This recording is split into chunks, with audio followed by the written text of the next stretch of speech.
दिल्ली को एक देश की राजधानी के रूप में स्थापित करने के लिए केजरीवाल जी ने कोई ऐसा कदम उठाया, आपको क्या लगता है? सर पहली बात तो मैं यहाँ रहती नहीं हूँ। अच्छा। मैं चाइना में रहती हूँ, वहाँ काम जॉब करती हूँ। मैं साल में एक बार आती हूँ और दिल्ली की हालत देके मैं आते जैसे मैं एयरपोर्ट से बाहर आती हूँ, मेरी आंख में आंसू आते हैं कि इस मेरे देश की हालत इस केजरीवाल ने बर्बाद कर दी है। और दूसरी बात मेरा सरनेम मेरी मदर की साइड से केजरीवाल है और मैंने वो सरनेम हटा दिया है कि मुझे बेइज्जती फील होती है इस सरनेम के कारण।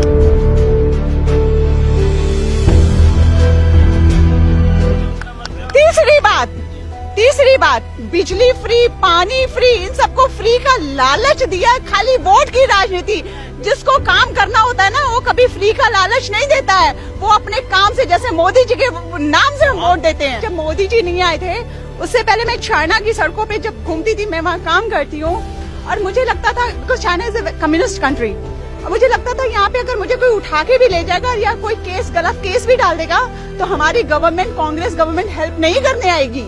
मैं इतनी इनसिक्योर थी, मुझे डर लगता था। मैं कृष्णा को मानती हूँ, मैं अपनी इसकी कसम खा के कह रही हूँ। और आज जब से मोदी जी आए हैं हम यूं करके घूमते हैं, हमें इतनी सिक्योरिटी रहती है मोदी जी से। देश में हमारी रेस्पेक्ट हुई है, लोग हमें डरते बोलते तुम्हारा लीडर मोदी चाइनीज बोल रही बातें, वो कहते मोदी मोदी हंग how they speak like this.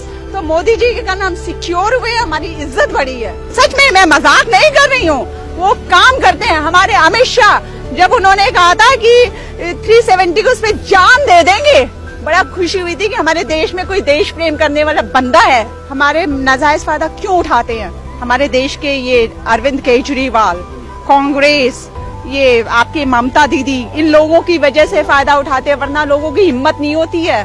आज हमारी डिमोनिटाइजेशन हुआ था हमारे देश में, पता है चाइना का बिजनेस 3 महीने के लिए ठप हो गया था, वहाँ की इकोनॉमी हिल गई थी। मोदी जी ने यहाँ बैठे बैठे दूसरे देशों को हिला दिया था और यहाँ हम रो रहे थे कि हमारी जेब फट गई है, हम लाइन में लग रहे हैं, कोई लाइन में नहीं लग रहा था।